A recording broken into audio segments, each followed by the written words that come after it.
There is a version of an early SpongeBob episode where Squidward mistakes a bucket of gasoline for water.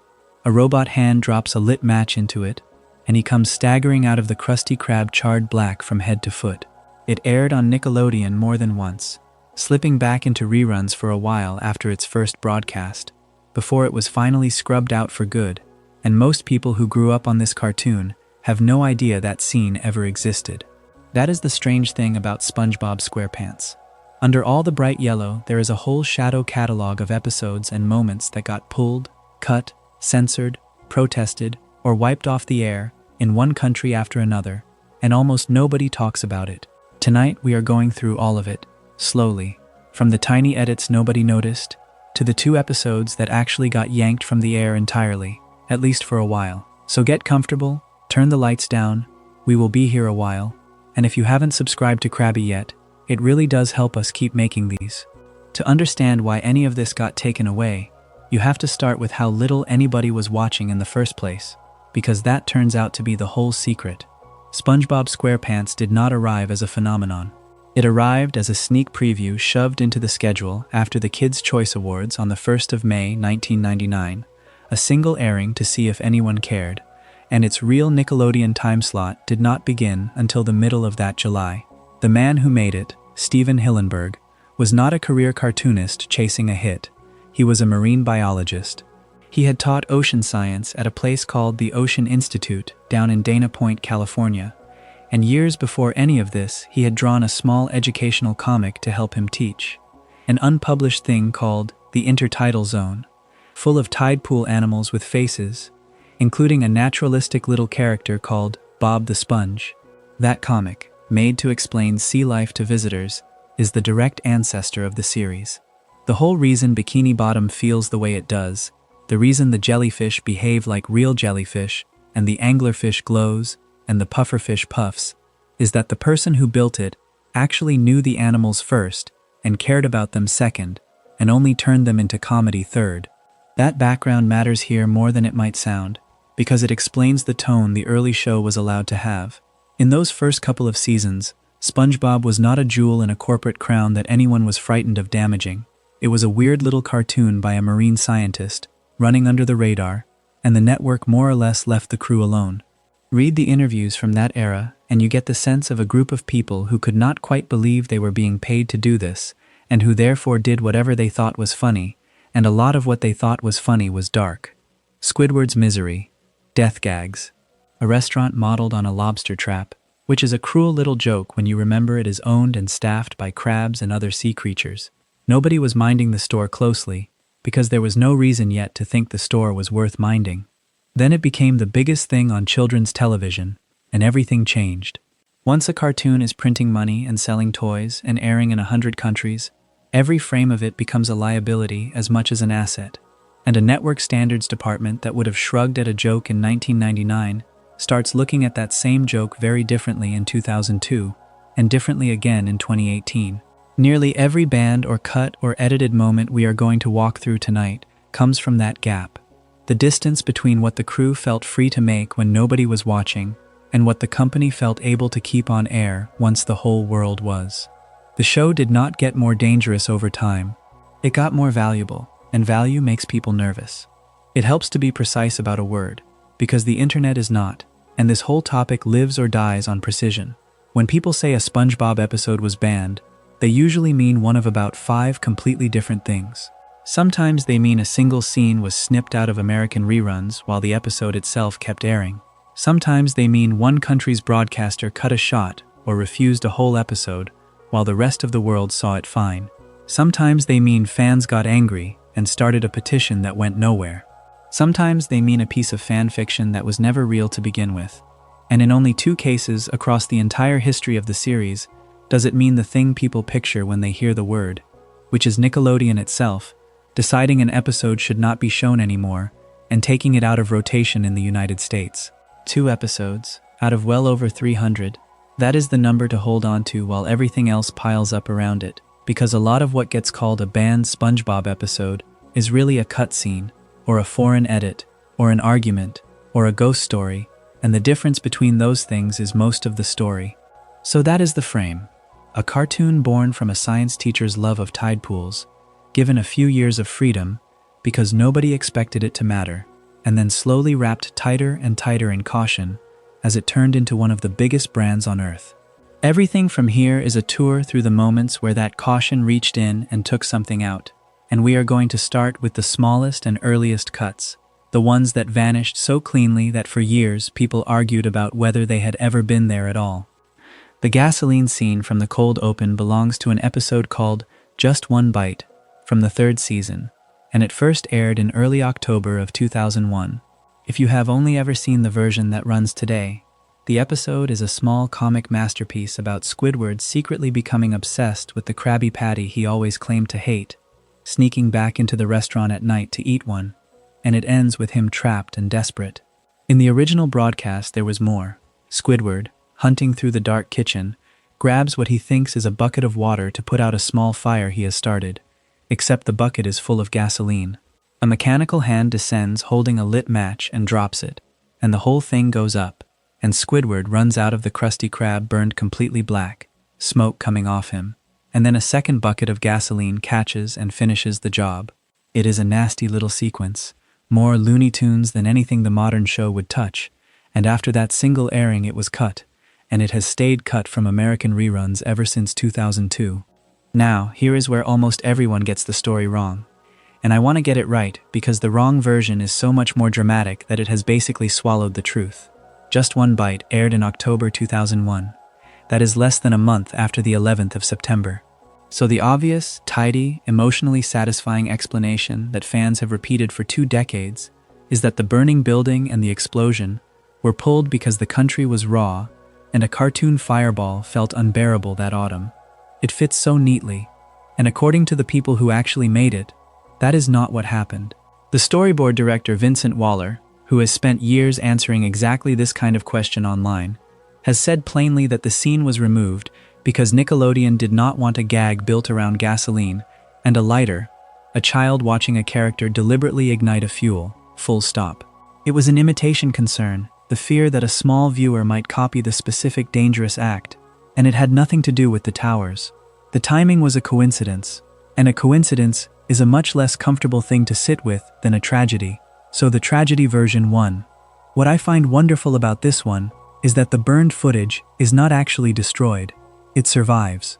The cut actually reached nearly every version of the episode broadcast around the world, and it was really only Canadian television that kept the uncut scene alive for years afterward, so the footage American fans spent years insisting was a myth was apparently never destroyed at all.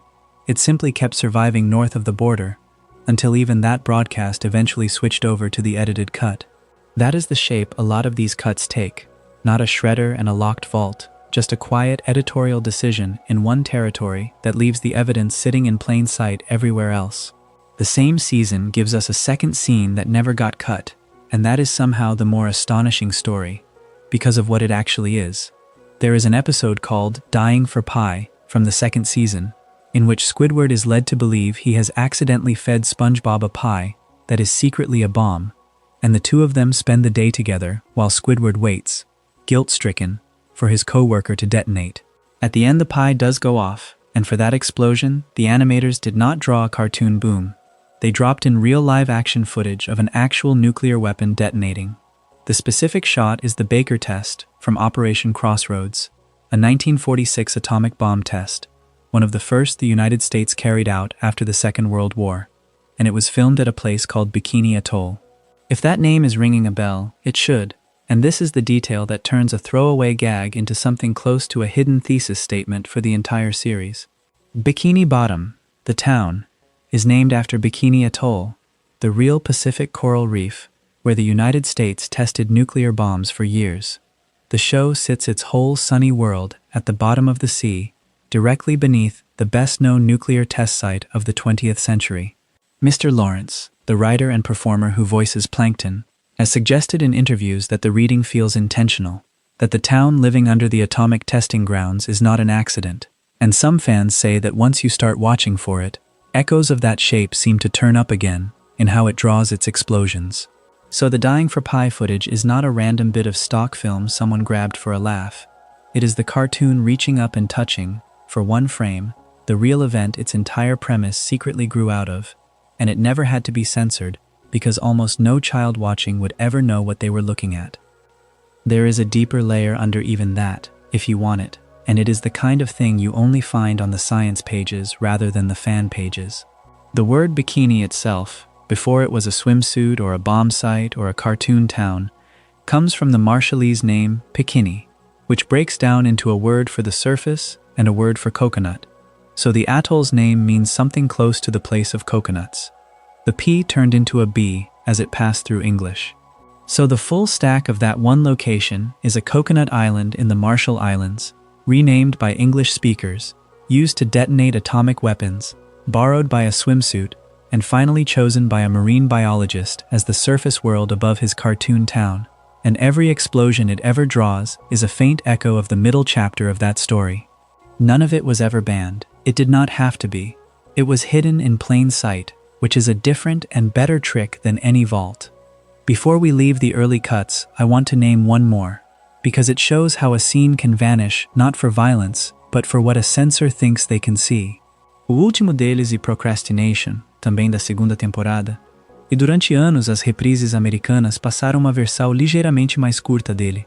A stretch was cut, in which Patrick, applying lotion, appeared to be untying the back of Sandy's swimsuit top, and in the same window SpongeBob's nose, which flexes and stretches when he is thinking, extended in a way that a nervous standards reviewer read as unmistakably suggestive. There is nothing actually happening in the scene. It is a sponge's nose and a starfish's clumsiness. But somebody in a review room saw an innuendo in it, and out it came, and the uncut version did not return to American audiences until the series was remastered around 2019 and put onto streaming. That is the whole spectrum of the early edits in 3 episodes. One cut for teaching a dangerous act, one that never needed cutting because its darkest content was invisible, and one cut for a joke that may only ever have existed in the eye of the person deleting it. If the early cuts were about violence and imitation, the next wave of trouble was about language, and it centers on one episode that parents' groups have been complaining about for almost as long as it has existed. The episode is Sailor Mouth, from the 2nd season, and the premise is so simple, it is almost innocent. SpongeBob reads a word off the back of the dumpster behind the Krusty Krab, likes the way it sounds, and starts using it constantly, not knowing it is a swear, until Mr. Krabs sits the pair of them down and explains that it is one of 13 words you should never use. There is a lovely running joke in there where Squidward is stunned and says he thought there were only about 7 of them, and Mr. Krabs corrects him, "Not if you are a sailor." And every time one of these words is actually spoken on screen, it is covered over, replaced with a dolphin chirp, or a boat horn, or a little marine squeak. So what you hear is a whole conversation of pure cartoon profanity, rendered entirely in the sounds of the sea. The reason that gag lands so hard, and the reason it has drawn organized anger for 2 decades, is that the timing is real. It sounds like real swearing being bleeped because, in a sense, it was. The cast, told to perform around the missing words using nonsense substitutes, found the delivery impossible to sell. The rhythm of an argument keeps collapsing when you have to say a fake word where the real one goes. And so, by the crew's own account, they got permission to actually curse in the recording booth, and then buried the real words under the dolphin sounds in the mix. Roger Bumpass, the voice of Squidward, has confirmed that Mr. Krabs' big furious rant in that episode was really cussing under the porpoise noises. That is why the cadence is so convincing. You are listening to genuine adult swearing performed at full commitment, wearing a costume of chirps. And this is where the story takes a turn I did not expect until I went looking, because you would assume that footage, the clean take of a children's cartoon cast swearing their heads off, would have leaked years ago. It has not, and the reason is almost funny. At a New York Comic-Con panel in 2024, Tom Kenny, the voice of SpongeBob himself, was asked about those raw recordings, and he said they are buried, locked away so deep that he compared it to the giant government warehouse at the end of Raiders of the Lost Ark, and he added that he has never heard them. The man who voices the main character of the series has never been allowed to listen to the uncensored version of his own scene. By some accounts, Bill Fagerbacke, who plays Patrick, has described those recording sessions simply as naughty. As fans have pieced together over the years, plenty happens in that recording booth that the audience never gets to hear about. And Kenny went out of his way, at that same panel, to shoot down a piece of audio going around online, claiming to be the leaked, uncensored sailor mouth, telling everyone it was an artificial fake. So the single most requested piece of lost SpongeBob media is not lost at all. It is deliberately withheld, sitting in a vault, unheard even by its own star, and the versions people trade online are counterfeits. There is a small human detail at the root of Sailor Mouth that makes me like it even more. The episode did not come from a marketing meeting about edgy comedy. According to Derek Dryman, one of the series' creative directors, it grew out of a real memory of getting in trouble as a kid for saying the worst word there is in front of his own mother, a mother who, he has noted, has something of a sailor mouth herself. It is a childhood embarrassment turned into a script, which is about as wholesome an origin as you could ask for its most notorious language episode. The organized side of this did not stay quiet. The Parents Television Council, an American media watchdog that spent the 2000s cataloging what it saw as filth on television, singled out Sailor Mouth directly, naming it in a report with the memorable title, Wolves in Sheep's Clothing, the accusation being that a beloved children's show was normalizing swearing by making it this funny. What makes the episode an interesting target rather than an easy one is that the same organization, in other breaths, would list SpongeBob among the more acceptable, better-made shows on cable.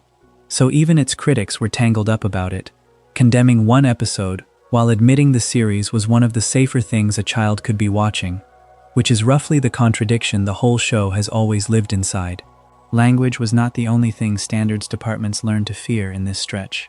There was also the innuendo they were sure the audience would hear whether or not it was really there, and the clearest case is an episode called Gary Takes a Bath from Season 2. The plot is exactly what it says, SpongeBob trying and failing to get his pet snail into the tub. But there is a line in it, delivered while a bar of soap is in play, a warning not to drop the soap, and in Britain and Australia, that single line was read as a prison joke, an allusion to what supposedly happens to people who drop the soap in a prison shower, and the entire episode was temporarily pulled from broadcast in both countries until around September of 2008. A snail's bath time, banned in 2 nations for a few months over 4 words that mean something innocent to every child and something else entirely to the adults writing the standards memos. You can see the pattern hardening across these years. In the beginning, the network cut things a child might physically copy, a fire, a knife, a fuel.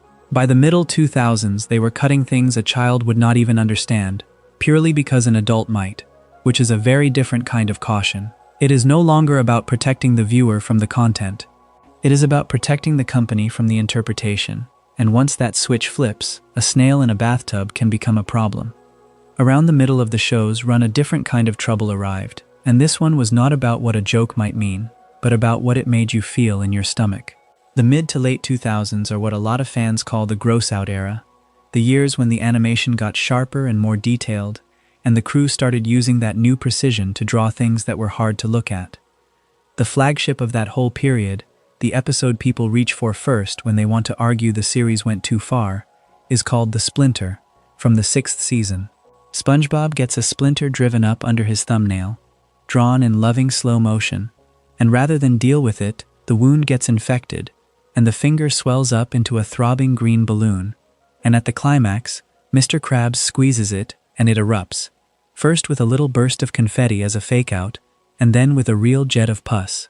It is the single grossest image the show had put on screen up to that point, animated with a care that makes it so much worse, and while it was never formally banned anywhere in the United States, it became the poster child for the complaint that the series had traded its charm for revulsion. The Splinter also has the distinction of being one of a handful of episodes that a foreign broadcaster took right off the air, and the country was France. By some fan accounts, the French network TF1 pulled 4 episodes outright, said to be for the same imitation logic we keep running into, the fear that children would copy what they saw. The Splinter was one. The others were an episode called Spy Buddies, an episode called Mermaid Man vs. SpongeBob, and one called Suction Cup Symphony, all removed because something in each was judged too likely to be reenacted by a child at home. There is something clarifying about seeing 4 specific episodes named as too dangerous to broadcast, because it reminds you that these decisions are not made by the world in general. They are made by particular people at particular broadcasters applying their own national rules, and France drew its lines in a place the United States never did. The gross-out cuts that stuck were usually about a single shot rather than a whole episode, and the best remembered of them is in an episode called House Fancy, again from the 6th season. Squidward, in a fit of home improvement envy, is watching an interior design show, and there is a moment where a character's toenail is torn clean off, rendered with the full, unflinching detail the crew had by then mastered. In Indonesia, that shot was cut. The Indonesian Broadcasting Commission, the body that regulates what airs on the country's television, issued a warning that the scene was too violent and too disgusting, and the toenail rip was removed for Indonesian audiences. I want to be careful here because this fact gets stretched online. People will tell you the scene was banned across half of Asia and Europe, and the sourced, verifiable version is narrower and therefore more trustworthy. It was Indonesia. One country, one commission, one warning, one shot. Britain has its own long, quiet history of trimming this show, and the British cuts are fascinating precisely because they are so unlike the American ones. Where American standards worried about language and innuendo, Nickelodeon in the United Kingdom has consistently worried about physical harm a child might imitate, and about a real medical risk most viewers never think about. Take Something Smells, from the 2nd season, one of the great early ones, in which SpongeBob makes a sundae and, in the process, chops onions directly on his own open hand instead of on a board. In Britain and Ireland, that shot was removed, because a child copying it could really cut themselves, and it stayed removed for years before finally being restored to those broadcasts around 2024. A cooking gag, gone from an entire country's version of the episode for the better part of 2 decades, on the theory that somewhere a small viewer might reach for a real knife. The British edits go further and get more specific, and once you know the list, it is hard to unsee. Fans also point to an episode called The Krusty Bucket, where Plankton reportedly gives Mr. Krabs a swirly, dunking his head in a toilet, in a moment said to have been cut for the United Kingdom. Fans also describe an episode called Mind the Gap with 2 separate removals, one where Squidward drills SpongeBob's front teeth together, and one where SpongeBob drinks bubble soap, said to be taken out on the same imitation logic. A child might drink something they shouldn't. A child might play with a drill. And there is a medical category the British broadcaster takes more seriously than most, which is flashing light. Nickelodeon in the United Kingdom routinely slows down or removes rapidly strobing sequences across all its shows to protect viewers who are photosensitive and could have a seizure. And in SpongeBob that means, for example, the Flying Dutchman's flickering entrance in the classic episode Rock Bottom is slowed down for British airings. It is one of the rare cuts made purely for physical safety with no moral judgment attached to it at all, and it is probably the least controversial edit in this entire video, a genuine kindness dressed up as censorship. Not every gross-out episode got the surgical treatment, and the ones that survived intact are almost more revealing than the ones that were cut, because they show you where the ceiling actually was.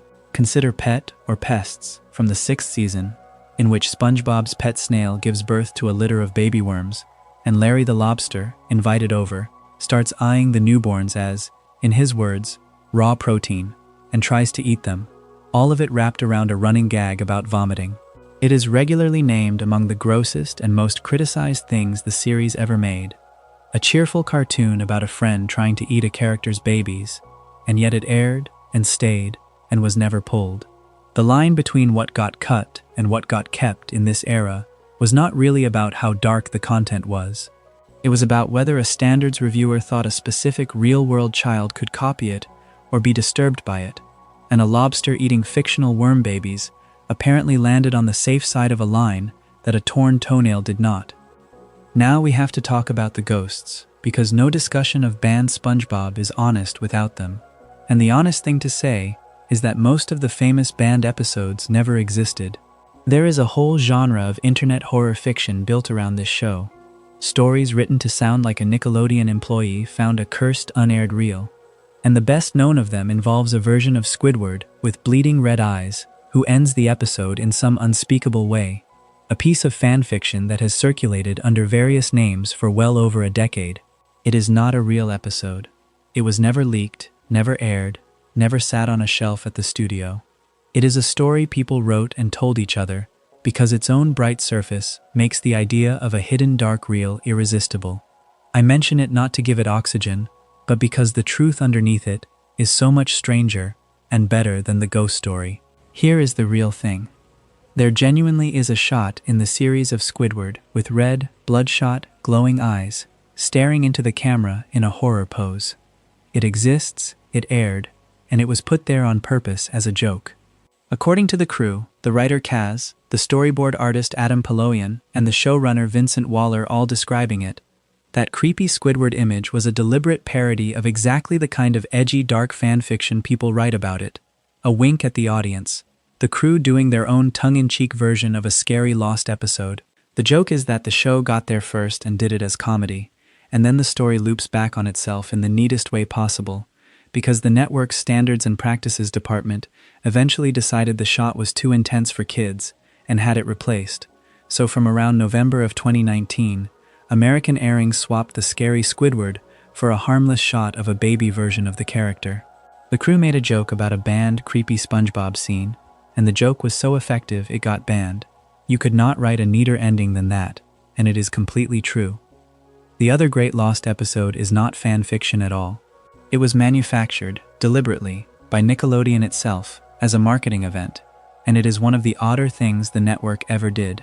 The episode is called The Sponge Who Could Fly, and in the spring of 2003, Nickelodeon built an entire evening around the pretense that it was a missing episode, a lost reel found, in the fiction, under a desk at Nickelodeon Studios. They ran a 2-hour countdown marathon leading up to it, hosted by the live-action pirate character Patchy, who spends the whole event supposedly hunting for the lost tape, and they stuffed the countdown with celebrity cameos recorded to promote it. Faces like Whoopi Goldberg and Coolio and Rosie Perez and Frankie Muniz and Randy Jackson and Jennifer Love Hewitt, and they tied it to a Burger King toy promotion. A whole night of television engineered to make an ordinary episode feel forbidden and lost. There was never anything missing. It was a premiere wearing the costume of a banned episode, and it worked, because the audience wanted the mystique so badly they were happy to play along. The detail about that episode that undoes the whole illusion is a matter of dates.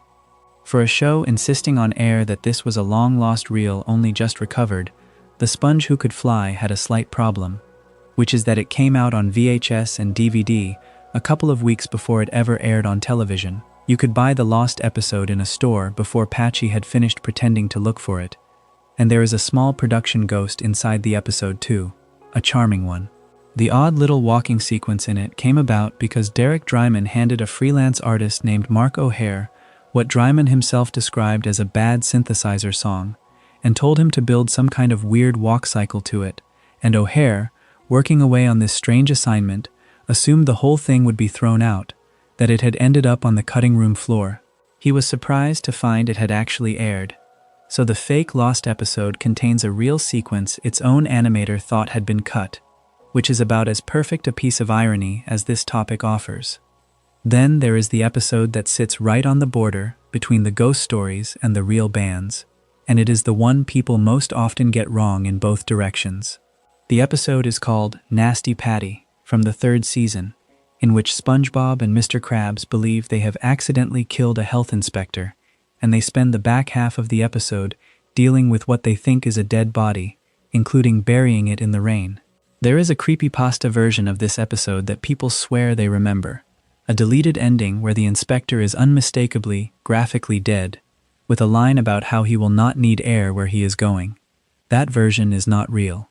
It is fan fiction grafted onto a real episode, and in the actual aired episode, the inspector is only knocked out cold and wakes up fine, and the restaurant passes its inspection. The dead body ending is a story people tell, not a scene that was cut. But, and this is the part that surprises people who assume the whole Nasty Patty legend is fake, the episode really was banned, just not for the reason the ghost story claims. Nasty Patty was pulled from the Hebrew dub in Israel and taken off broadcast on the educational network EBS in South Korea, in both cases because it was judged too frightening for children. The idea of two beloved characters handling and burying a corpse, even a fake one, being more than those broadcasters wanted to put in front of kids. It survives on South Korean home video, so even there it was never truly destroyed. So the real story of Nasty Patty is the reverse of what people believe. The gruesome deleted ending everyone remembers is invented, and the actual ban, which everyone assumes is invented, is real. That inversion, a fake cut wrapped around a true one, is the single best illustration I know of why this whole subject needs to be handled slowly and carefully, because almost everything about it has been retold until the false parts feel solid and the true parts feel like rumor. The next stretch of trouble is different in kind from everything before it, and it is the one that truly changed how people talked about it. The early cuts were about images, the middle cuts were about language and gross out. But somewhere in its 7th season, a run of episodes arrived that upset people, not because of a single frame you could snip out, but because of the whole idea at the center of the story, and no scissors could fix that. These are the episodes that built the reputation modern SpongeBob has never fully shaken, the sense that at some point, the show stopped being gentle and started being cruel to its own characters. Before I get to the worst of them, I want to point at a piece of darkness the series buried so smoothly that it was never controversial at all, because it makes the point that the series was always willing to go to strange places, and that what changed later was not the darkness, but the meanness. In Krusty Love, for a single blink of a moment, it quietly answers a question nobody had asked, which is what happened to Mrs. Puff's husband. Mrs. Puff, the pufferfish who teaches SpongeBob to drive, is a widow, and it tells you why in one live-action shot of a human hand reaching over and switching on a lamp, and the shade of that lamp is made from an inflated pufferfish. Her husband was caught by humans and turned into a lamp. SpongeBob's only comment is that she does not like to talk about it. Nobody petitioned that. Nobody cut it. It is one of the bleakest jokes the show ever made, and it sailed straight through, because it was quick, and it was sad rather than mean, and that distinction turns out to be everything. Because meanness is exactly what the Backlash episodes are accused of. The lightning rod, the one that drew real organized anger, is an episode called One Course Meal from the 7th season, and it is the one moment in this whole video I think is genuinely indefensible, and I am not alone. The plot has Mr. Krabs discover that his tiny rival Plankton is terrified of whales, and rather than use that knowledge for an ordinary prank, Krabs dresses up as his own whale daughter Pearl to torment Plankton over and over until Plankton is psychologically broken. And the episode's idea of a climax is Plankton, having given up, lying down in the road in front of an oncoming bus, and asking SpongeBob to step on him. It is a suicide attempt, played for laughs, and the tormentor faces no consequence. Fans did not merely dislike it, they organized.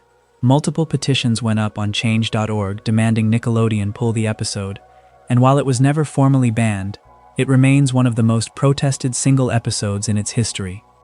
There is a persistent claim attached to this episode that I have to correct, because it gets repeated as fact all over the internet, which is that someone on the crew, sometimes named as Hillenburg, sometimes as Mr. Lawrence, sometimes as the actor who voices Mr. Krabs, publicly apologized for it. There is no record of any such apology. Nobody involved is actually on the record apologizing for One Course Meal, and repeating that they did just launders a rumor into a fact. The verifiable production detail, the one that actually adds something, is quieter and more uncomfortable, which is that the episode was co-written by Mr. Lawrence, the very performer who gives Plankton his voice, the person closest to the character being put through all of it. The same era gives us an episode called A Pal for Gary, which is its most notorious entry in what fans grimly call the Gary torture subgenre. SpongeBob buys a new pet, an innocent-looking creature called Puffy Fluffy, which is secretly a monster that terrorizes Gary the snail, while SpongeBob, oblivious, blames Gary for everything and punishes him. The helplessness of it, a beloved pet being tormented and then scolded for it, made the episode a fan-hate object, and the reaction reached the people who actually made it. The design of the Puffy Fluffy monster became controversial enough that the storyboard artist Robertrian Corey reportedly took the design down from his own Flickr page. When an artist deletes their own work because of how an episode landed, you are looking at a different order of backlash than a few angry reviews.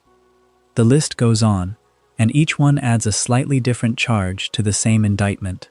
There is Stuck in the Ringer, from the 7th season, where Patrick glues SpongeBob into his own clothes wringer for an entire episode of escalating public humiliation, and it ends with SpongeBob turning to the camera and delivering the line, I guess crying does solve your problems after all. It was meant as a sarcastic button, but it landed as a bleak thesis, and it became one of the most hated lines in the series. There is Little Yellow Book from the 9th season, in which Squidward finds SpongeBob's private diary and reads it aloud to the entire Krusty Krab, and the whole restaurant laughs while SpongeBob is publicly humiliated to tears. An episode people hold up right next to one-course meal as proof of the cruelty turn. And there is Demolition Doofus from the 8th season, which does something startling with a long-running character. After SpongeBob's terrible driving permanently damages Mrs. Puff, popping her inflation sack so she can never puff up again, she does not sigh and forgive him as she always has. She enters him in a demolition derby, specifically hoping he will be killed, and when he survives and wins, she drives at him herself to try to finish the job. The gentle, exhausted teacher becomes, for one episode, a would-be murderer, and for a lot of viewers that broke something about the character that never quite healed. One more episode belongs here, and it is the darkest in theme even if it is one of the least discussed, because it deals directly with suicide and was handled accordingly. That episode is Are You Happy Now? From the 9th season, in which Squidward sinks into a genuine depression, and the episode plays 2 gags around him trying to end his own life, one with his head in an oven, and one built around a rope and a hanging fake-out. Those 2 gags were cut for airings in the United Kingdom and Ireland, and around August of 2019, the entire episode was pulled from American reruns as well. It never made headlines the way One Course Meal did, but its slow disappearance from the schedule tells you that the network itself, looking back, decided that a comedy about a character trying to kill himself was not something it wanted running on a loop for children, whatever the intent had been. This is the era where the series' willingness to go dark, which had always been part of its charm, curdled into something the company had to manage, one uncomfortable episode at a time. Not every fight over this show was about violence or gross-out or cruelty. Some of the loudest ones were about politics, and those are strange to revisit, because in every case the argument was happening entirely outside the cartoon, between adults using a children's show as a stand-in for something they actually wanted to fight about. SpongeBob kept getting drafted into wars it had no idea it was in. The clearest example is an episode called SpongeBob, You're Fired, which aired in 2013. The story is small and typical. Mr. Krabs, in a fit of cheapness, fires SpongeBob to save a single nickel. SpongeBob wanders the town looking for work and briefly tries out unemployment, and Patrick, in his innocent way, praises the joys of what he calls fun employment. That is the whole thing. But it aired in the middle of an American political argument about welfare and government benefits, and so it got seized on. The morning program Fox and Friends, and a piece in the New York Post, framed the episode as anti-welfare propaganda aimed at children, a cartoon supposedly teaching kids that living without work was fun and easy. And from the other side, the activist Al Sharpton and the group Media Matters pushed back hard, accusing that framing of turning a sponge into a new hero in a war against the poor. An episode about a fry cook losing his job became, for a news cycle, a proxy battle over the American safety net. And the strangest part is what it did for its numbers. The premiere pulled in over 5 million viewers, the largest audience SpongeBob had drawn in 2 years, which tells you something a little grim about how controversy and attention feed each other. The oldest of these culture war flashpoints is also the one that started a piece of discourse that has never really gone away, and it is worth telling slowly and carefully because it is so easy to get wrong. In January of 2005, the evangelical leader James Dobson of the organization Focus on the Family publicly warned that SpongeBob was being used to promote a homosexual agenda to children. What he was actually reacting to was not an episode at all. It was a charity music video, a version of the song We Are Family, with new music produced by Nile Rodgers, that gathered dozens of children's television characters together, SpongeBob among many others, and it was being sent to tens of thousands of American elementary schools as part of a project to teach tolerance and kindness. The video itself said nothing whatsoever about sexuality. Dobson's objection, as he later clarified when he said he had been misquoted, was really aimed at the foundation behind the video and materials it was associated with, not at the sponge. Nile Rodgers, baffled, pointed out that there was no mention of sexual orientation anywhere in the actual video, and suggested Dobson had confused it with a similarly named organization. But the headline had already escaped: SpongeBob accused of being gay propaganda, and that phrase has echoed for 20 years. The same argument crossed borders. In 2012, in Ukraine, a body called the National Expert Commission for Protecting Public Morality convened to consider claims, pushed by far-right religious groups, that SpongeBob promoted homosexuality and was a threat to children, and officials floated the idea of a broadcast ban. I want to be exact here because the internet was not. The show was not actually banned in Ukraine. A commission opened a discussion, the story got picked up around the world, and broadcasts simply continued. And then, much more recently, in 2026, the argument produced its most literal act of censorship yet. In Russia, in an imagination gag, SpongeBob paints a rainbow arc over his head, the same rainbow he has painted 100 times across the years. In the Russian dub, that rainbow was recolored into a plain yellow arc, the colors stripped out, widely understood as compliance with Russia's law against so-called gay propaganda. A cartoon sponge's imaginary rainbow, repainted a single flat color by a broadcaster in order to obey a national law about what children are allowed to see. Of all the edits in this video, that might be the one that stays with me longest, because it is so small and so deliberate and says so much. And running underneath all of it is a fact the series' own creator stated plainly and repeatedly, which dissolves the entire premise of these fights. Stephen Hillenburg said more than once that SpongeBob is not gay and is not straight, that he is asexual, and he pointed to the biology to explain it, because the real sponges the character is based on reproduce asexually and have no romantic life at all. It was one of Hillenburg's firm rules that SpongeBob would have no love interest, no romance, ever. So every one of these culture war episodes, the Dobson Panic, the Ukraine Commission, the Russian Rainbow, is really the story of outside groups projecting a meaning onto a character who was designed, on purpose, to have no sexuality to project onto. The fights were never about what was in the cartoon. They were about what adults needed the show to mean, which is a very different and much sadder thing. So far, almost everything we have looked at is a single scene or a single episode. But there is a kind of ban that dwarfs all of them. One that has nothing to do with a specific offensive moment and everything to do with a country deciding it does not want this show in front of its children at certain hours, or in its original form at all. If you measure a ban by how many people it kept from watching, the biggest one in its history is not any of the famous episodes. It is China.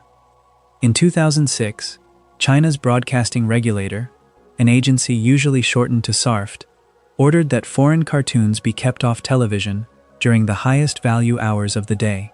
Starting that September, animated programming from outside the country, SpongeBob very much included, was barred from the 5 to 8 in the evening window, the golden hours when the greatest number of children are watching, and in 2008 that ban was widened to run all the way from 5 to 9. The reasoning was not moral at all. It was economic and protective. China wanted to shield and grow its own domestic animation industry, and the simplest way to do that was to clear the best-watched slots of the day of foreign competition. So for years, across an entire enormous country, SpongeBob was effectively banned from prime time, not for a joke or a scene, but for the crime of being popular and foreign. That is a far broader removal than any single episode pull, and almost nobody counts it when they talk about banned SpongeBob, because it is not lurid, it is just a regulation. But it kept the series off the screen for more children than every episode cut in this video combined. Other countries did not ban it so much as rebuild it, redrawing and re-recording it until it fit their own rules. And this is where the story gets fascinating, because you start to see just how much labor goes into making one cartoon acceptable in a place it was never designed for. Consider Iran. SpongeBob airs in Iran and in Afghanistan in Persian dubs, and those dubs are heavily censored to comply with Islamic modesty law, and the striking thing is what that requires. Sandy Cheeks, the squirrel, wears what is essentially a swimsuit under her diving equipment, and that is not acceptable, so in the censored version she is redrawn, frame by frame, into a modest purple dress. Not blurred, not cropped, redrawn, on a show that runs to hundreds of episodes. The same covering is applied to other female characters, to the ordinary women of Bikini Bottom, and to the teenage mermaids in one of the Atlantis stories. Somewhere there are animators whose job was to put a dress on a cartoon squirrel in thousands of individual frames so that a country's children could watch a show about a talking sponge. And that is a strange and oddly moving amount of effort. The Arabic dubs make a different kind of change, and it goes to the very sound of the series. In some interpretations of Islamic teaching, musical instruments are discouraged or forbidden, and to respect that, Arabic versions of SpongeBob strip out the instrumental music, which means its many songs are re-recorded a cappella, sung with voices alone where the original had a full arrangement. Picture its cheerful little musical numbers rebuilt with no instruments under them at all. On top of that, the Arabic dubs play with regional dialect in a way that is almost novelistic. SpongeBob himself is given Egyptian Arabic, while Mrs. Puff speaks Lebanese, so characters carry the flavor of different parts of the Arab world in their speech. And there is even an unofficial bootleg Egyptian dub that circulated alongside the official Nickelodeon one, a whole shadow version of the show. Even in countries with no religious or political objection at all, the dubs rewrote it in ways that create their own tiny lore, and I find these completely charming, precisely because there is nothing sinister about them. They are just the ordinary strangeness of translation.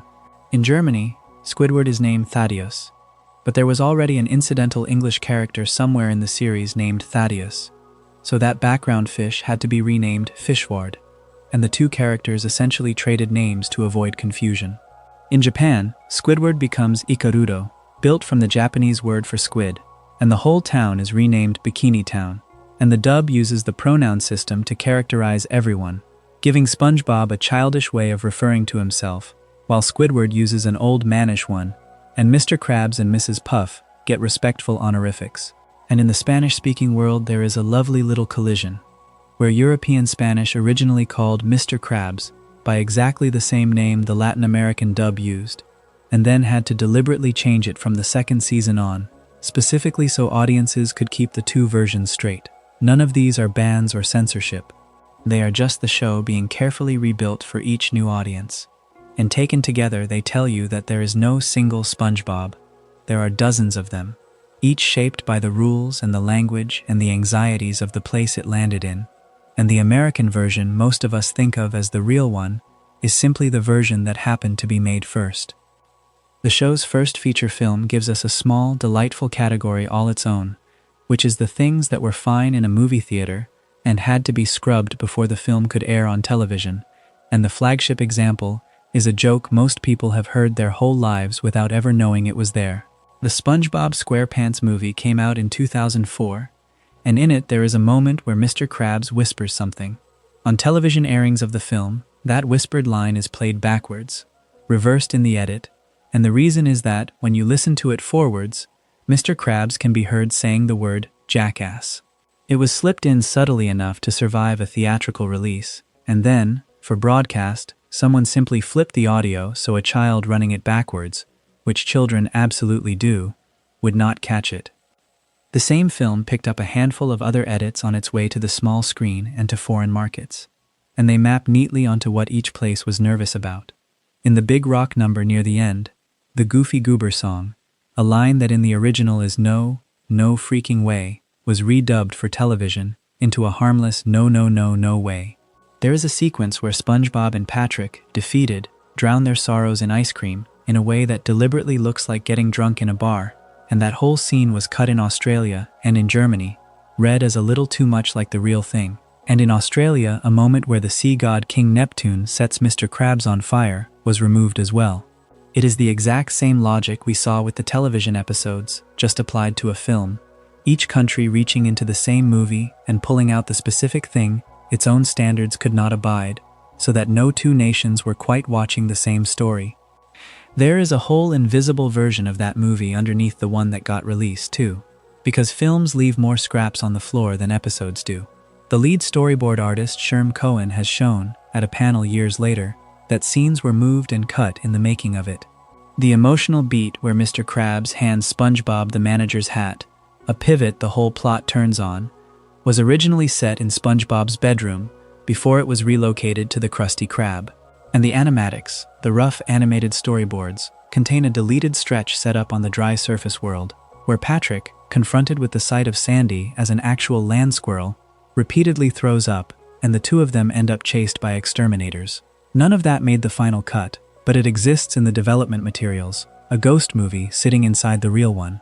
While we are here, I want to correct two things people believe about that film that are simply backwards, because they say something about how memory inflates the things we love. The first is that the 2004 movie was some enormous blockbuster. It was not. Measured against the rest of the franchise, it is the smallest film hit of the three. It was made for around $30 million, opened to about $32 million, and finished with roughly $141 million worldwide, which is a fine result. But the 2015 sequel, Sponge Out of Water, more than doubled it, taking something like $325 million. And the third film, dumped onto streaming during the pandemic, barely registered in theaters at all. The movie we remember as The Giant is actually the modest one. And the second correction is about television, because people assume its biggest ever audience was some finale or premiere event, when in fact the single most watched SpongeBob episode of all time is a 2007 special called Atlantis SquarePants, which pulled in about 8.75 million viewers, one of the biggest premieres in the entire history of Nickelodeon, beating nearly every primetime broadcast program up against it that night. A goofy musical episode about a lost city of Atlantis outdrew the film that people think of as the series' crowning moment, which is a useful reminder that the things a franchise is most famous for, and the things that actually drew the biggest audiences, are rarely the same things. And now, after all the scenes and all the countries and all the ghosts, we arrive at the two episodes that this whole video is really about. The only two that fit the strict definition, the only two that Nickelodeon itself decided to take out of rotation in the United States. Everything else was a scene, a foreign edit, a petition, a rumor. These two are the real thing, and they could hardly be more different from each other. The permanent one is called Midlife Crustacean, and it is from the third season, first aired in January of 2003. For 15 years it was an ordinary episode, running in reruns hundreds of times, bothering nobody. The plot is a gentle one on its face. Mr. Krabs is feeling old and useless, in the grip of a midlife crisis, so SpongeBob and Patrick take him out for a night of feeling young again, and the night escalates until the three of them go on what the episode calls a panty raid.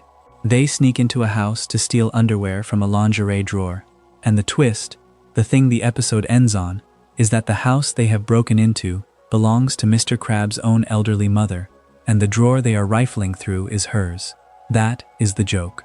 Three grown characters stealing an old woman's underwear, and the old woman being the mother of one of them. For 15 years that ran without incident. Then, around 2018, Nickelodeon conducted an internal standards review, and with no announcement at all, Midlife Crustacean was pulled from rotation, and it has never come back. It is the only SpongeBob episode that is, for all practical purposes, permanently banned in the United States, gone with no stated plan to ever bring it back.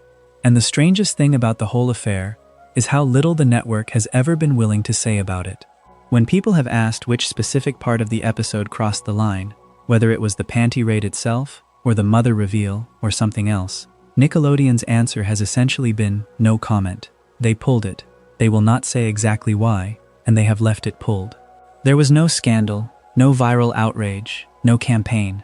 An episode simply disappeared after 15 years because a review board looked at it fresh and decided it was not something the modern show should be seen doing. There is one small, almost eerie footnote to its disappearance. In the summer of 2023, Midlife Crustacean briefly reappeared on the streaming service Paramount+, showing up in the catalog as if nothing had ever happened. And then, just as quickly, it was gone again. Paramount confirmed that its reappearance had been a technical error, a glitch, and once it was noticed, it was scrubbed back out, the entry changing to say the episode was currently unavailable. So the one time in 5 years that the banned episode surfaced, it was an accident, patched within days. That is what a real, effective ban looks like on a modern streaming service. Not a dramatic announcement, just an episode that is simply not there, and that snaps back out of existence the moment it accidentally appears. The other true ban is a completely different story, because it is the story of a ban that ended. The episode is called Quarantined Crab, and it comes from one of the later seasons, made and slated to air, as best as anyone can piece together, around 2020 and 2021. In it, A health inspector discovers a case of something called the clam flu at the Krusty Krab and orders the whole restaurant placed under quarantine, and Mr. Krabs, unwilling to lose business, ends up locking everyone inside the freezer. The episode was finished. And then the real world happened. As it was heading toward air, the COVID-19 pandemic was underway, and a comedy about a contagious disease forcing a quarantine, with a business owner trapping people together to keep the money coming in, suddenly read very differently than it had on the page.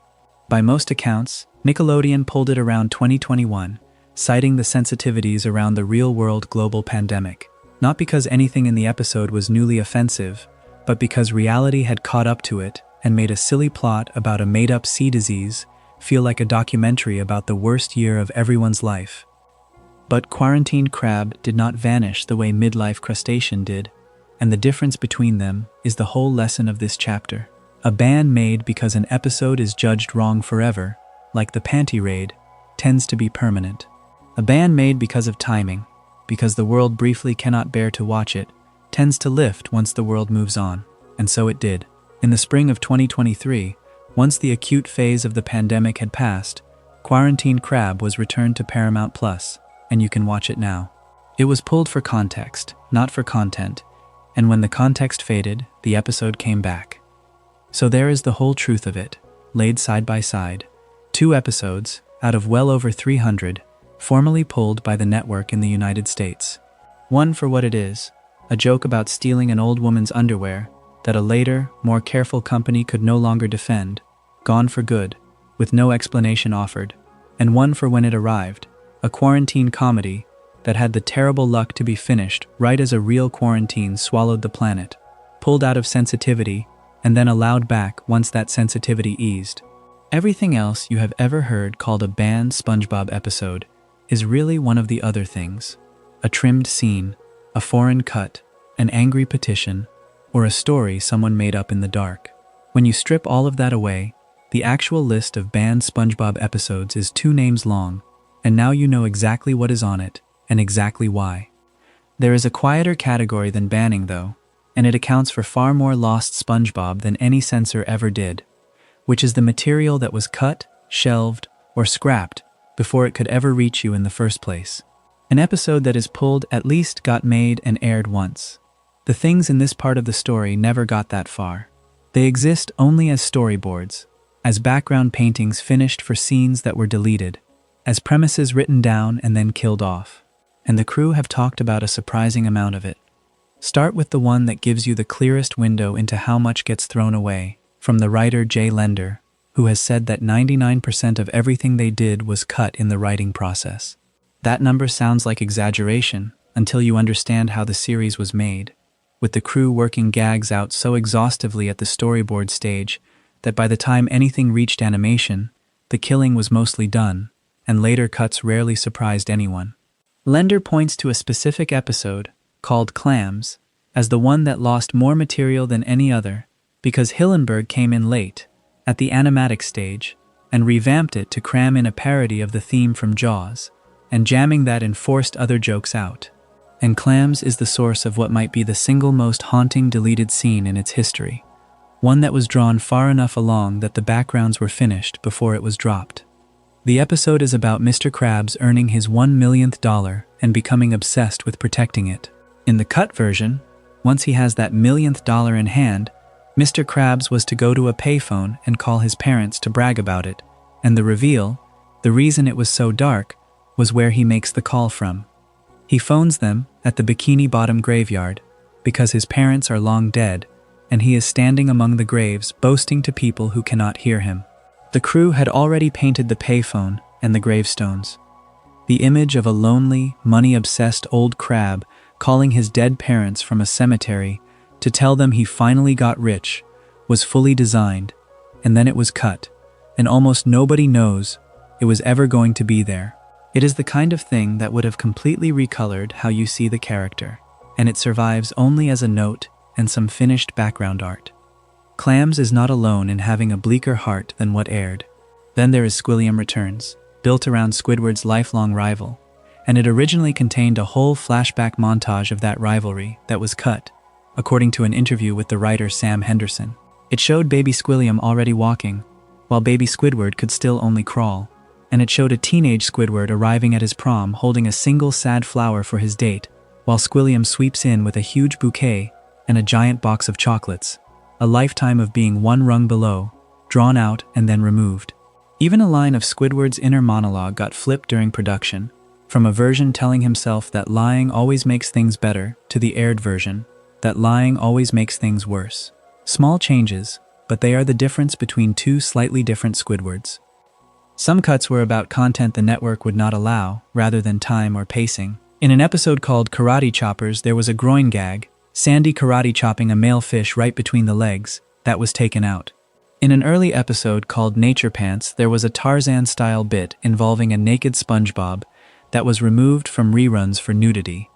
And there is a lovely piece of production trivia from the second season DVD commentary that Sandy's now iconic girl power moment was rewritten mid-production. She had originally raked leaves into a shape spelling girl power, later changed to spell Texas, and she performed a whole dance routine alongside it that was cut for time. These are not scandals. They are just the ordinary sediment of making a show, the 1,000 tiny decisions that leave one version on screen and bury a dozen others. Then there are the episodes that were not just trimmed but abandoned entirely. Whole stories that were planned and scripted and in some cases storyboarded and then killed, and a couple of them are startling. By most accounts, there was going to be a 200th episode special called Best Friends for Never, and the premise was said to be surprisingly bleak for a milestone celebration. SpongeBob and Patrick were to discover that sponges and sea stars are not naturally friends in the real ocean, a revelation that shatters their friendship and, from there, unravels all of Bikini Bottom. It was planned as a pair of segments in the 9th season and marketed as the 200th episode, and then, after the second movie came out, it was scrapped and replaced with a different milestone episode. A celebration built around the idea that its central friendship was biologically fake, abandoned before it could air. There was another shelved 9th season episode called SpongeBob Invader Pants, in which SpongeBob and Patrick try to make contact with aliens using a transmitter, built by Sandy, that broadcast the smell of a Krabby Patty into space. It was shelved when the crew's attention shifted to making the second film, and its storyboards survived only because they were archived from a crew member's Facebook page and later uploaded for fans to see.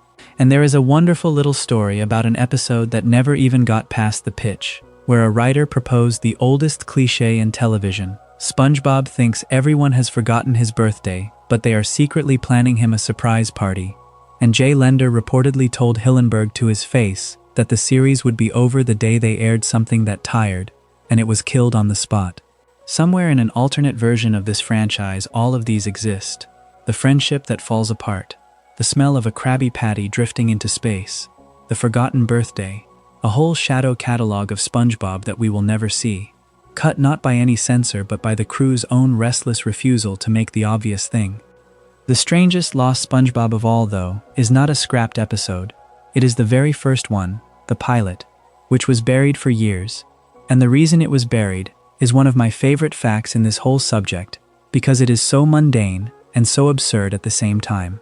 The pilot episode, Help Wanted, the one where SpongeBob first walks into the Krusty Krab looking for a job, could not be included on the first season DVD, and did not reach home video at all until 2005, and it had nothing to do with censorship or quality.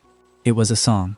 The pilot uses a 1968 recording by the musician Tiny Tim, a tune called Livin' in the Sunlight, Lovin' in the Moonlight, and according to Derek Dryman, Nickelodeon simply did not want to pay Tiny Tim's estate to license the song for home release. So rather than pay for it or replace it, they just left the entire pilot off the DVD sets for years.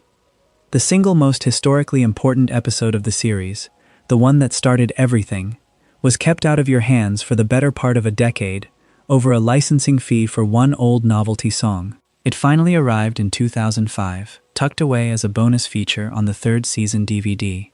That pilot is a strange artifact even beyond the song, because the version that first existed is structurally different from the one you know. The original 1997 pilot, the one shown to Nickelodeon's executives to sell the series, put its title card and credits in the middle of the episode rather than the start, used a hand-sketched created by Stephen Hillenburg logo because his production company did not formally exist yet, and carried a 1997 copyright. That original cut survives essentially only on a promotional VHS tape called The Best of Nicktoons that was handed out to studio staff, which makes the true first version of SpongeBob a piece of near-lost media, watched in full by almost no one outside the building where it was made. And SpongeBob itself was very nearly called something else, which is the kind of near-miss that makes you realize how contingent all of this was. The character was originally named SpongeBoy, and the pilot was going to be titled SpongeBoy Ahoy, and the voice acting was recorded under that name before Nickelodeon's legal team discovered the name SpongeBoy was already claimed and could not be used. There is a popular story that it was taken by a mop product, and that specific version is not true. It has been debunked. The documented prior claim traces back to other places, including a 1990s pencil line featuring a character called SpongeBoy, and separately a comic book character of a similar name. What is solid is only this: the name was already taken, and it was discovered late, after the recording was done, forcing the change to SpongeBob SquarePants. I mention it because it is a reminder that even the name we say 100 times in a video like this was itself a substitute, a second choice reached after the first one turned out to be unavailable. The show has also, on occasion, deliberately built alternate versions of an episode and then let some of them slip into lost media, and the best example is an episode called Shanghaied. In it, the Flying Dutchman grants SpongeBob, Patrick, and Squidward each a wish, and rather than pick one ending, the crew animated 3, one resolving each character's wish, and put the choice to the audience. During its original run, viewers phoned in to vote on which ending would become the official one. SpongeBob's ending, in which he wishes the Dutchman into becoming a vegetarian, won the vote and is now the canonical version, while Patrick's and Squidward's endings both had the trio getting eaten.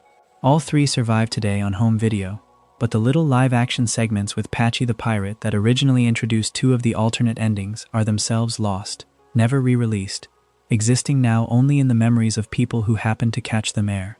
An episode with 3 endings, one crowned by a phone vote, and the frames that once introduced the losing 2 now gone. Even a huge anniversary special turns out to exist in multiple lengths, most of them incomplete.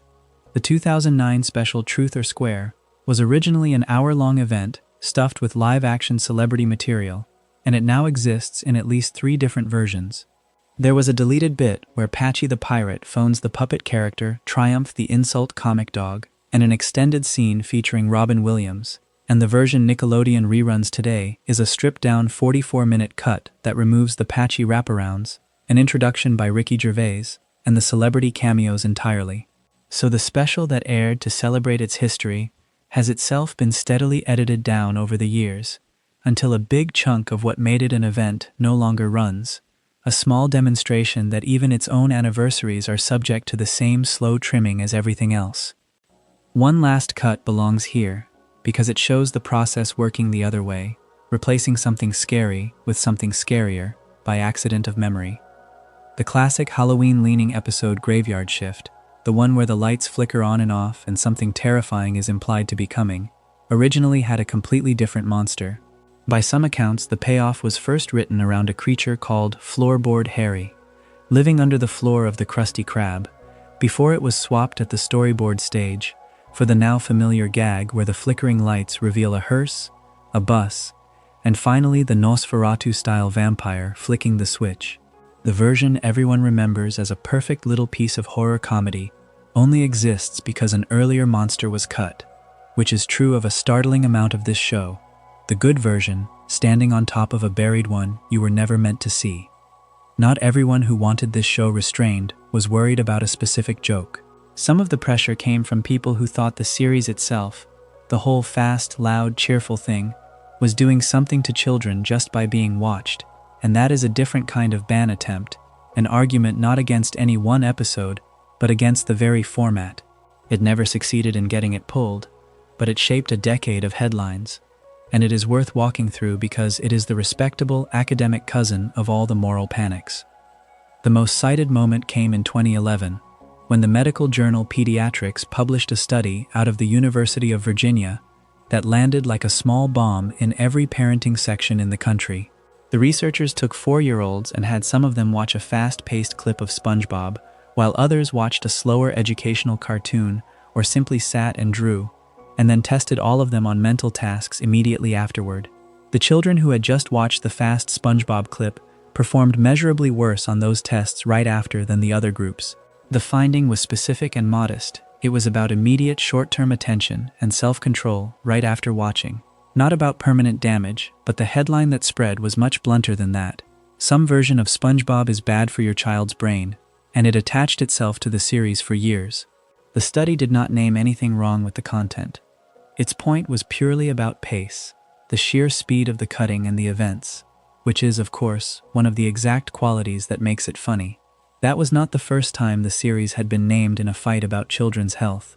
Back in the mid-2000s, SpongeBob got pulled into the argument over childhood obesity, when a major report from the Institute of Medicine and findings from consumer advocacy groups pointed out how much of the advertising running during SpongeBob and other Nickelodeon programming was for junk food, sugary cereals, fast food, candy. The show was not accused of anything in its content there either. It was being used as a landmark, a way of pointing at where children's attention was pooled, and therefore where junk food marketing was aimed, and it fed calls to regulate the use of beloved cartoon characters to sell food to kids. In both the attention study and the obesity fight, notice, it is not really the target. It is the biggest thing in the room, so it is the thing everyone points at when they want to talk about what television is doing to children in general. And then there is the organized complaint side, which we touched earlier with the Parents Television Council and its Wolves in Sheep's Clothing report, singling out Sailormouth.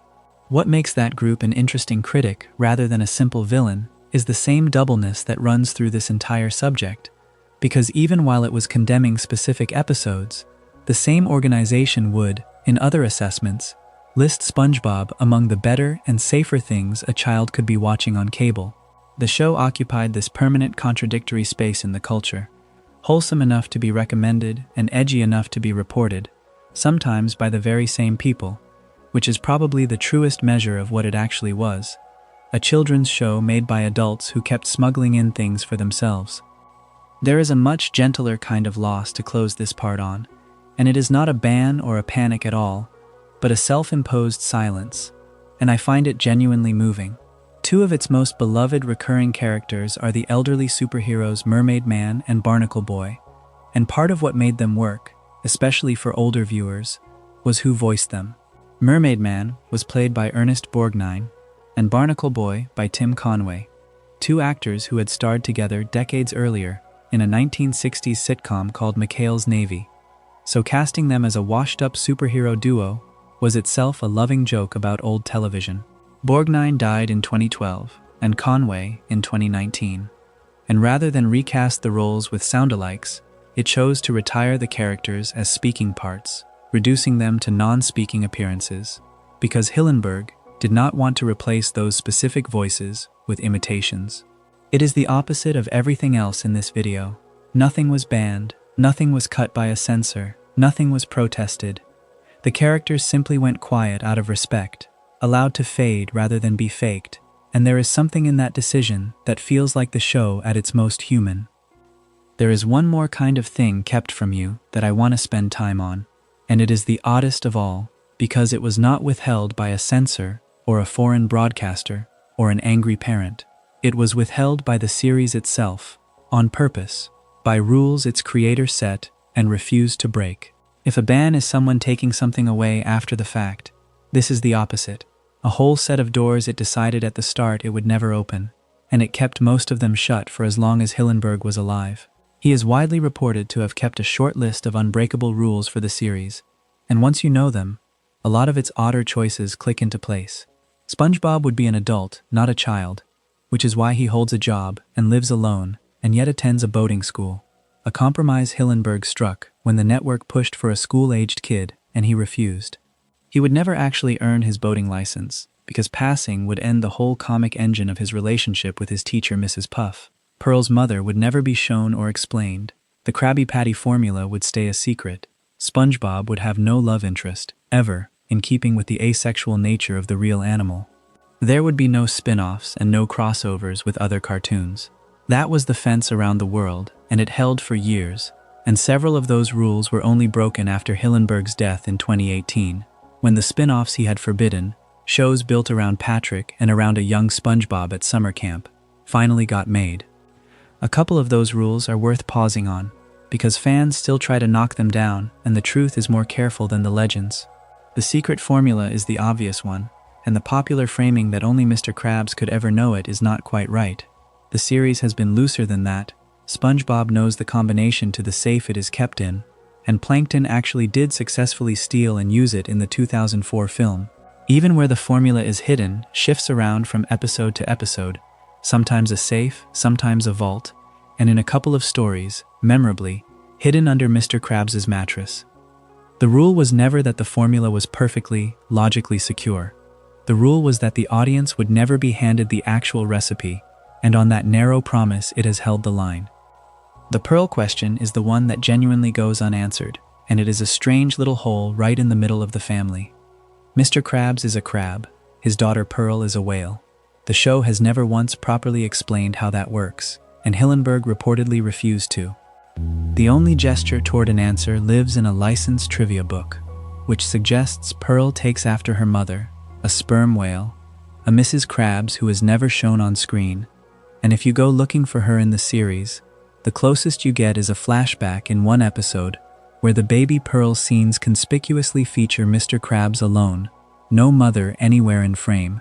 So the biggest unanswered question about its central family is not a mystery it is teasing. It is a door the creator nailed shut and decorated over, and the licensed book answer is the equivalent of a note slipped under it by someone who was not really allowed to. Some of what the series could not tell you was not Hillenburg's choice at all, but a corporate one, and there is a perfect example that fans love because it makes a nonsense line suddenly make sense. In a 2010 episode, King Neptune is described as having an only child, his son Triton, which flatly contradicts the 2004 movie, where Neptune has a daughter named Princess Mindy, who is central to the plot. The reason is not a writing mistake. For years, Paramount, which owned the films, forbade the television series from using any elements from the movies, a restriction that reportedly held until around 2015, so it simply could not acknowledge Mindy existed, and wrote around her by pretending Neptune's son was his only child. A legal wall between the film division and the television division, showing up on screen as a character being erased from her own father's family. Once you start noticing these gaps, the series is full of them, and most were never meant to survive close inspection, because the show was never meant to be watched this closely. Sandy Cheeks originally came to Bikini Bottom, in the pilot, to study sea creatures, and was later rewritten into an inventor and entrepreneur running her own enterprise. SpongeBob's own paperwork does not add up. His driver's license in a couple of episodes lists a birth date that would make him only 13 years old at the time it premiered, despite the job and the license and the living alone. And Hillenburg's answer when pressed was simply that SpongeBob has no fixed age and is old enough to be on his own, and it was never meant to be chronological. Even the fact that SpongeBob is square while his parents and grandmother are round natural sponges got an offhand explanation. That he is a synthetic kitchen sponge who got the square gene while they are the natural kind, an answer invented after the fact because the square shape was chosen for one reason only, that it was funnier. These are not banned facts. They are something rarer. The load-bearing vagueness a long-running show needs to keep standing. The questions it must never answer because answering any of them honestly would bring a wall down. So where does all of this actually stand now, in 2026, after 27 years of it being cut and pulled and argued over? The honest answer is that almost all of it has come back, and only a sliver is truly gone. That is worth sitting with for a second, because the impression you get from a topic like this, a whole video about banned SpongeBob, is of a huge vault of forbidden material. And the reality is much smaller and stranger than that. Most of what was ever cut has since come back. Run down the list. The uncut procrastination scene came back with the remaster and lives on streaming. The Something Smells onion shot was restored to British airings around 2024. Quarantined Crab, pulled during the pandemic, returned to streaming in the spring of 2023 and is watchable right now. The gasoline scene from Just One Bite, cut from American reruns, was never really destroyed. It simply keeps living in Canadian and Korean versions, and on that old Video Now disc. Even the buried Sailor Mouth recordings, technically, still exist somewhere in a vault, unheard rather than erased. When you actually tally it, the number of pieces of SpongeBob that are truly, permanently unavailable is tiny. The scary red-eyed Squidward shot, replaced in American airings from 2019. Are You Happy Now? Quietly gone from American reruns since 2019. And Midlife Crustacean, the one true permanent casualty, sealed off after 15 years, and patched back out of existence the one time it glitched into view. That is close to the whole list of what you truly cannot watch. Everything else we have walked through tonight is either restored, or preserved somewhere abroad, or was never a real episode to begin with. And the show that all of this happened to just keeps going, at a scale that makes the banned material look like rounding error. As of 2026, it has aired well over 300 episodes, more than 330 of the 11-minute segments, if you count them the way the encyclopedias do, across 17 seasons, with a new season having premiered in the middle of 2026. In February of 2025, it passed the long-running show Arthur to become the longest-running American children's animated series ever made, and it has collected 6 Emmy Awards along the way. A cartoon that started as a quiet sneak preview after an awards show, that a marine biologist built out of a teaching comic, has become the hardiest thing of its kind in the history of the medium, and it did that while carrying every one of the controversies we have just spent 2 hours walking through. There is a lesson buried in that pairing, the enormous longevity next to the tiny pile of truly banned material. And it is not the lesson the lurid version of this topic wants to teach. The internet loves to imagine SpongeBob as a show hiding a dark, forbidden shadow self, a vault of cursed episodes, a red mist, a secret it does not want you to see. That version is fan fiction, and we have watched it dissolve, item by item, into something far more ordinary and far more interesting. What it was actually hiding was never a monster. It was a gasoline gag someone decided a child might copy. It was real atomic test footage nobody in the audience would recognize. It was a group of voice actors swearing under dolphin noises and laughing about it decades later. It was a widowed pufferfish and a lamp, and a lonely crab calling a graveyard, drawn and then quietly set aside. The darkness people go looking for in SpongeBob is real, but it was never locked away. It was sitting in plain sight the whole time, in the frames that aired, hiding behind how bright everything was.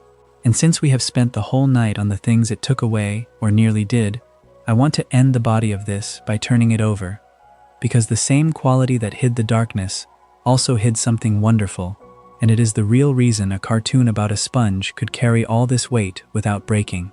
Bikini Bottom is built on an enormous amount of genuine knowledge and genuine feeling, tucked so far under the comedy that most viewers never notice it, and once you see it, you cannot unsee it. And it is a much better secret than any creepypasta. Start with the narrator, that deep, breathy French voice that reads the time cards and introduces the day is not a random gag. It is a direct tribute to Jacques Cousteau, the real oceanographer whose underwater films helped steer Hillenburg toward marine biology in the first place. So every episode opens with a small, loving parody of the man who made the creator fall in love with the sea. Karen, Plankton's sardonic computer wife, is named after Hillenburg's real wife, Karen, who by most accounts was a big source of his sense of humor, and her dry sarcasm was poured into the character. The people closest to the series are hidden in it, in a name and a voice, right out in the open.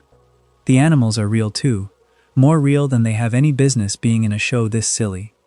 The jellyfish are written as the ocean's version of bees, living in hives with a queen, their jelly standing in for honey, so that jellyfishing becomes a kind of undersea beekeeping, and yet the actual jellyfish anatomy, the bell, the trailing tentacles, the way they move by jetting water, is kept accurate.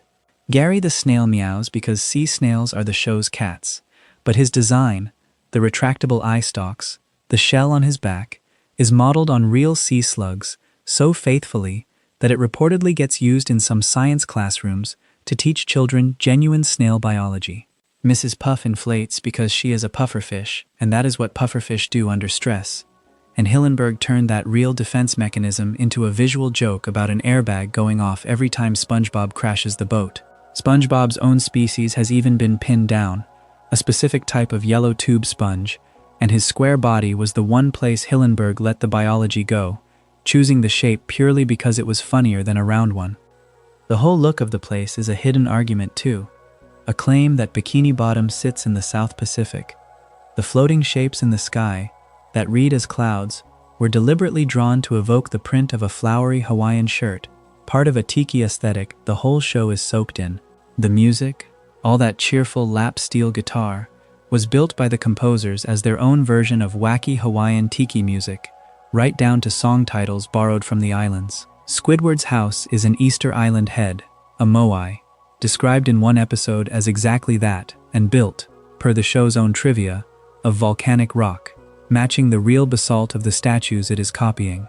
The Krusty Krab is shaped like a New England lobster trap, a quiet, cruel joke given who works and eats inside it, and it grew directly out of Hillenburg's own summers working as a fry cook and lobster boiler at a seafood restaurant, the same job that gave him the model for Mr. Krabs. Even the terrifying dark town of Rock Bottom is real science, an accurate picture of the deep sea below the reach of sunlight, populated by the glowing bioluminescent creatures that really live down there. The friendly red anglerfish and its glowing lure lifted straight from the real animal. That is the show that was hiding behind the yellow the whole time. Not a cursed reel, not a red mist, not a secret episode. A marine biologist's love letter to the ocean, disguised as the dumbest cartoon on television, so thoroughly disguised that a person could watch it for 20 years and never notice they were being taught anything at all. The banned scenes and the cut gags and the foreign edits are real, and they are a genuine part of the story, but they were never the deep secret. The deep secret is that all of it, the darkness and the science and the tenderness, was always right there on the surface, in the version that aired, waiting for someone to slow down enough to see it. Before we close, there are a few last corners of this history I do not want to leave out, because they round out the picture of just how differently this one show existed, depending on where and when you happen to be watching it. We have talked about countries cutting scenes and covering characters, but some broadcasters went further than that, rebuilding episodes so aggressively that a viewer there was watching a meaningfully different show. The early Italian dub is the standout example. It was unusually heavy-handed, even by the standards of every other cut we have covered. In an episode called Neptune's Spatula, there is a brief live-action cameo, a shot of Tom Kenny in a shower, and the Italian version reportedly cut it, said to be over concerns about indecency, a striking response to a 2-second gag in a cartoon. And in the pilot Help Wanted, the Italian broadcast removed not only that troublesome Tiny Tim musical number we talked about earlier, but the entire sequence of SpongeBob making the Krabby Patties, which is close to removing the heart of the episode, the very scene that shows him becoming the fry cook he was born to be. Whole stretches of the show simply did not exist for a generation of Italian children. There is a scheduling curiosity woven through its international life too, one that upends the assumption that America always saw everything first. Because SpongeBob was so popular worldwide, and the production and licensing schedules did not line up neatly, some episodes actually premiered in other countries well before they aired in the United States, in a couple of cases by as much as 2 years. An episode called Goo Goo Gas premiered in Germany in late 2007, but did not reach American screens until the summer of 2009. An episode called Friend or Foe aired in Australia and New Zealand more than a week ahead of its American debut. For those episodes, the version of events most fans take for granted, that a SpongeBob episode is an American thing that then travels outward, is simply reversed. Children in Germany and Australia were the first people on Earth to see episodes that Americans would not get to watch for a long time afterward, which is its own small kind of forbidden, an episode that exists and airs but that you, specifically, are not yet allowed to see. And here is the thing I love most about ending on the series' relationship with its own editing, which is that the show knew. It was aware, in a way most cartoons are not, of the machinery of cuts and time and construction that it was built out of, and it kept making little jokes about it, right there in the finished episodes. Think about the time cards, those cards the French narrator reads out to skip ahead, 3 days later, 1 eternity later. They are a running acknowledgement that time in it is a thing being edited, chopped, and skipped for the audience's benefit. The very first one, in an early episode, was not even read aloud. Fans who track this kind of thing say one episode uses more time cards in a row than any other, though the exact number is disputed. One of them is famously misspelled. And in one episode, Wet Painters, Patrick breaks the fourth wall entirely and tells SpongeBob to hurry up because, in his words, he is all out of time cards, a character inside the series complaining about running out of the editing device that structures the whole thing. That is a cartoon that understands it is being cut and assembled and finds it funny. You hear the same self-awareness in the running my leg scream, the anguished cry that goes up every time there is an explosion or a crash in Bikini Bottom. That is not a random reaction. It belongs to a specific recurring background fish, a character the crew named Fred, and it is a reused stock sound effect deployed over and over as a deliberate gag. The same poor fish injured in disaster after disaster, an in-joke about its own repetition that the crew leaned into for decades. And there is a lovely quiet one about Squidward, whose terrible clarinet playing is one of the oldest jokes in the series. The show eventually reveals that Squidward is not actually a bad musician at all. When he plays a proper high-end instrument, his music is actually beautiful, and his awful sound is blamed on his cheap clarinet, a detail it pays off in an episode where a wish for a golden clarinet that plays beautifully is granted by Plankton simply spray painting the old clarinet gold. Even the joke about Squidward's suffering has a hidden layer, a suggestion that the talent was always there, and only the instrument was failing him, which is either very funny or quietly heartbreaking, depending on the night you watch it. I put these at the end on purpose, because after 2 hours of scenes being removed and episodes being pulled and countries redrawing it frame by frame, it is worth remembering that the show was never a passive victim of all that editing.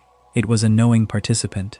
It made jokes about its own cuts, hid its makers inside its characters, buried real science under its silliness, and slipped genuine darkness past the censors precisely by wrapping it in the brightest colors on television. Everything that got taken out is only interesting because of how much it deliberately, cheerfully, got away with leaving in. If you are still with me and still awake, I hope the shape of the whole thing has settled by now, because it is a gentler shape than the title promises. We came in looking for banned SpongeBob episodes, the Forbidden Vault, the Cursed Reels, and what we actually found was a long, human, slightly sad record of a small, strange cartoon growing up in public.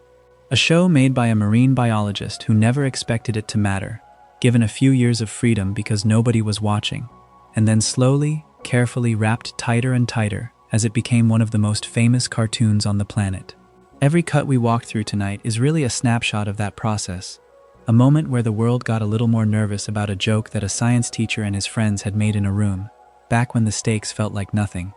And what stays with me, now that all of it is laid out, is how little was ever really lost.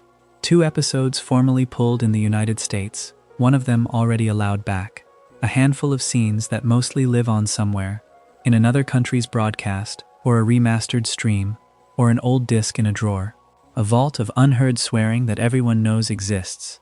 A few real unmade episodes that survive as storyboards and finished background paintings. A crab phoning a graveyard. A friendship that was going to fall apart. A Krabby Patty smell drifting off into space. Against 330 episodes, 17 seasons, 6 Emmys, and the record for the longest-running American children's cartoon ever made, the banned material is a thin, faint shadow, and the series that cast it is enormous and bright and, somehow, still on the air. Maybe that is the real reason a topic like this holds us at the end of a long day. Not because we want the darkness, but because it is oddly comforting to learn that the sunniest thing from our childhoods had corners and edits and second thoughts, that it was made by nervous, funny, imperfect people who kept trying things and kept getting told no, and that most of what they lost was not stolen from them but simply set aside, still out there, waiting. The sponge is still down there under the old nuclear testing grounds, still flipping patties, still failing his boating test, still absolutely fine. Everything that was taken away only proves how much of him they let stay. So let yourself drift off now. There is nothing left to be uneasy about. It was never a monster in the vault. It was only ever a cartoon, made with more love and more strangeness than it ever let on, hiding its best secrets in plain sight. If you enjoyed the video, make sure to subscribe, and I'll see you in the next one.